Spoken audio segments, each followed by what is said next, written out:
चीन ने सोचा भी नहीं था पाकिस्तान का पानी रोककर भारत चीन की तरफ भी आ जाएगा। भारत की ब्रह्मपुत्र नदी को लेकर साजिश कर रहा था चीन। मोदी के आक्रामक फैसले से हैरान जिनपिंग तिब्बत में फेल हो गई। चीनी साजिश, भारत के 6.4 लाख करोड़ का जल प्रहार से मचा हड़कंप। अरुणाचल बनेगा भारत का नया पावर हाउस, बिजली पानी से दनादन भरेगा पूर्वोत्तर का खजाना। हिमालय की बर्फीली ऊंचाइयों से, जहां हवा भी इंसान से इजाजत लेकर चलती है, उस पवित्र कैलाश मानसरोवर से एक जीवन धारा निकलती है, जिसे तिब्बत में सांपो, भारत में ब्रह्मपुत्र और बांग्लादेश में जमुना कहते हैं। ये सिर्फ एक नदी नहीं, ये करोड़ों लोगों की आस्था, समृद्धि और जीवन की वो धमनी है जो सदियों से इस धरती को सींचती आई है। लेकिन आज इसी पवित्र जीवन रेखा पर एक लाल ड्रैगन अपनी काली नजरें गड़ाए बैठा है। चीन, जिसने हमेशा धोखे और विस्तारवाद की राजनीति की है, अब दुनिया के सबसे बड़े और सबसे खतरनाक युद्ध की तैयारी कर रहा है, जल युद्ध। वो ब्रह्मपुत्र पर दुनिया का सबसे बड़ा बांध बनाकर, पानी की चाबी अपनी जेब में रखकर भारत और बांग्लादेश जैसे अपने पड़ोसी देशों को घुटनों पर लाने की, उन्हें सुखाने की या फिर बाढ़ में डुबो देने की एक शैतानी साजिश रच रहा है। लेकिन वो शायद ये भूल गया है कि ये 2025 का नया भारत है, जो अब किसी की साजिश का शिकार नहीं होता, बल्कि शिकारी की तरह दुश्मन के लिए चक्रव्यूह रचता है। चीन की इस नापाक हरकत के जवाब में भारत ने एक ऐसा कदम उठाया है, एक ऐसा ऐलान किया है, जिसने बीजिंग में बैठे चीनी राष्ट्रपति से लेकर उनकी पूरी कम्युनिस्ट पार्टी की रातों की नींद हराम कर दी है। भारत सरकार ने ब्रह्मपुत्र पर 6.4 लाख करोड़ रुपए की एक ऐसी महापरियोजना का अनावरण किया है, जो न सिर्फ चीन के वाटर बम को हमेशा के लिए डिफ्यूज कर देगी, बल्कि भारत के पूरे पूर्वोत्तर की तकदीर और तस्वीर बदल कर रख देगी। तो बने रहिएगा हमारे साथ, क्योंकि आज हम आपको उस महाबिसात की पूरी कहानी सुनाने जा रहे हैं, जो हिमालय की गोद में भारत और चीन के बीच बिछाई जा चुकी है। क्या है चीन का शैतानी वाटर बम प्लान? तो आखिर ये पूरा खेल है क्या? और कैसे एक नदी दो परमाणु शक्ति संपन्न देशों के बीच जंग का सबसे बड़ा मैदान बन गई है? चलिए इस खूनी साजिश की एक एक परत को खोलते हैं।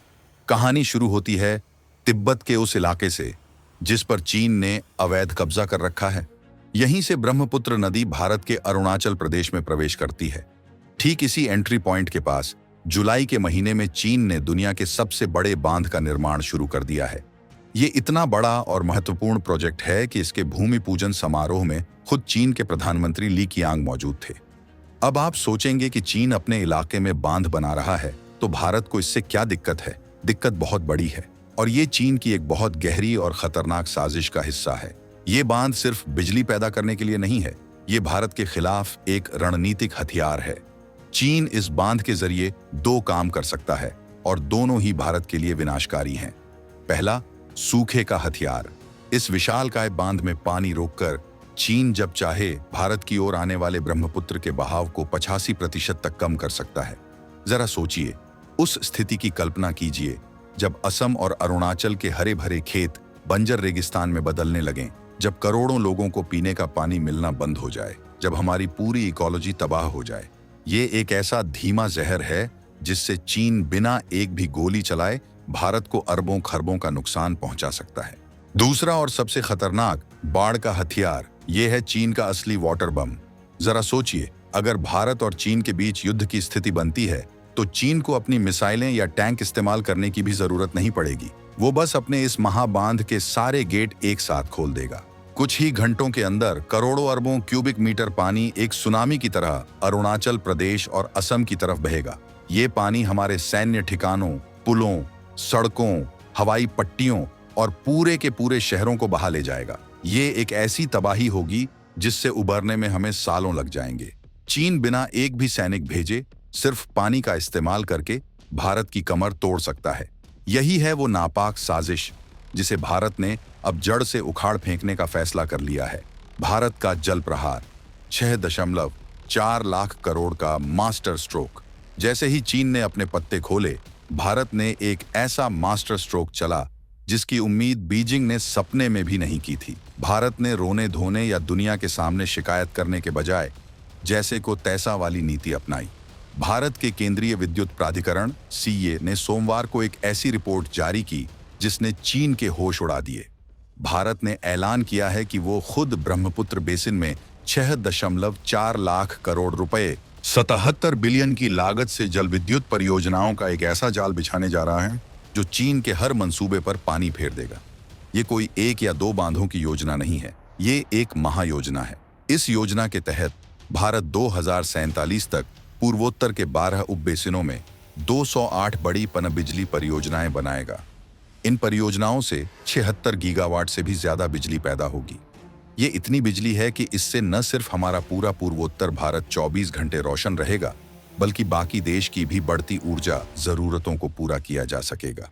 आपको ये जानकर हैरानी होगी कि भारत की कुल अप्रयुक्त जल विद्युत क्षमता का 80% से भी ज्यादा हिस्सा इसी ब्रह्मपुत्र बेसिन में छिपा हुआ है और अकेले अरुणाचल प्रदेश में ही 52.2 गीगावाट बिजली पैदा करने की क्षमता है। भारत अब अपनी इसी सोई हुई ताकत को जगाने जा रहा है। ये सिर्फ एक आर्थिक परियोजना नहीं है, ये चीन के खिलाफ भारत का सबसे बड़ा रणनीतिक दांव है। कैसे डिफ्यूज होगा चीन का वाटर बम? ये है भारत की चाणक्य नीति। अब सवाल उठता है कि भारत के बांध बनाने से चीन का बांध बेकार कैसे हो जाएगा? यहीं पर भारत की असली चाणक्य नीति काम करती है। इसके 3 सबसे बड़े फायदे हैं। नंबर 1, फर्स्ट यूजर राइट्स का दांव। अंतरराष्ट्रीय जल कानूनों में एक सिद्धांत होता है जिसे फर्स्ट यूजर राइट्स या पहले उपयोग का अधिकार कहते हैं। इसका मतलब है कि जो देश नदी के पानी का इस्तेमाल पहले से कर रहा है, उसका उस पानी पर ज्यादा अधिकार होता है।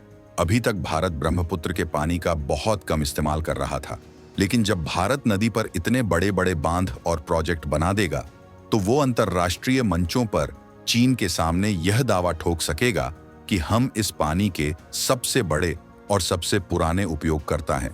अगर इसके बाद चीन पानी रोकने की कोशिश करेगा, तो ये एक अंतरराष्ट्रीय कानून का उल्लंघन माना जाएगा और भारत को चीन के खिलाफ पूरी दुनिया को लामबंद करने का एक ठोस कारण मिल जाएगा। ये चीन के गले में एक ऐसी कानूनी हड्डी फंसाने जैसा है जिसे वो न तो निगल पाएगा और न ही उगल पाएगा। नंबर 2, श्राप बनेगा वरदान, बाढ़ से मुक्ति। ब्रह्मपुत्र नदी को असम का शोक भी कहा जाता है, क्योंकि हर साल इसकी विनाशकारी बाढ़ से असम में हजारों लोगों की जान जाती है और करोड़ों की संपत्ति का नुकसान होता है। भारत की ये महापरियोजना इस श्राप को वरदान में बदल देगी। ये 208 बांधों का नेटवर्क नदी के बहाव को नियंत्रित करेगा, जिससे असम और पूर्वोत्तर के राज्यों को विनाशकारी बाढ़ से स्थायी मुक्ति मिल जाएगी। जो नदी हर साल तबाही लाती थी, वही नदी अब विकास और समृद्धि की गंगा बहाएगी। नंबर 3, पूर्वोत्तर का उदय, आर्थिक क्रांति। ये परियोजना सिर्फ चीन को जवाब देने के लिए नहीं है, ये भारत के अपने पूर्वोत्तर के लिए एक संजीवनी बूटी है। 76 गीगावाट की बिजली उत्पादन क्षमता अरुणाचल प्रदेश और पूरे पूर्वोत्तर को भारत का पावर हाउस बना देगी। यहाँ 24 घंटे सस्ती बिजली उपलब्ध होगी, जिससे नए उद्योग लगेंगे, लाखों रोजगार पैदा होंगे और जो क्षेत्र आज तक विकास की दौड़ में पीछे रह गया था, वो अब देश की अर्थव्यवस्था का नया इंजन बनेगा। ये भारत की एक्ट ईस्ट नीति को जमीन पर उतारने वाला सबसे बड़ा कदम साबित होगा। ये नए भारत की हुंकार है जो हिमालय में गूंज रही है। तो इस पूरी कहानी का सार क्या है? ये सिर्फ बांध बनाने की लड़ाई नहीं है, ये अपने आत्मसम्मान, अपनी संप्रभुता और अपने भविष्य को सुरक्षित करने की लड़ाई है। ये इस बात का ऐलान है कि ब्रह्मपुत्र भारत की जीवन रेखा है और इसकी कमान कोई और नहीं, बल्कि भारत खुद अपने हाथों में रखेगा। चीन को लगता था कि वो तिब्बत में बैठकर ऊंचाई का फायदा उठाकर भारत को ब्लैकमेल कर लेगा, लेकिन भारत ने डाउनस्ट्रीम यानी बहाव के निचले इलाके में ही एक ऐसा महाचक्रव्यूह रच दिया है जिसने चीन की सारी रणनीति को फेल कर दिया है। ये परियोजना उस नए भारत की सोच को दर्शाती है जो अब रक्षात्मक नहीं बल्कि आक्रामक है, जो अब समस्याओं पर प्रतिक्रिया नहीं देता बल्कि प्रोएक्टिव होकर समाधान प्रस्तुत करता है। 6.4 लाख करोड़ रुपए का ये निवेश सिर्फ कंक्रीट और स्टील में नहीं है, ये भारत के उस आत्मविश्वास में निवेश है जो आज हिमालय से भी ऊंचा है। ये उस नए भारत की हुंकार है जो बीजिंग के कानों में साफ साफ गूंज रही है कि अगर तुम डाल डाल तो हम पात पात। अब वो दिन लद गए जब भारत चुपचाप तुम्हारी धमकियों को सुनता था। अब हर चाल का जवाब एक महाचाल से दिया जाएगा। आपको क्या लगता है, क्या भारत का ये जल प्रहार चीन को उसकी औकात दिखाने में कामयाब होगा? और क्या ये परियोजना सचमुच पूर्वोत्तर भारत की किस्मत बदल देगी? अपनी राय कमेंट्स में जरूर बताइएगा।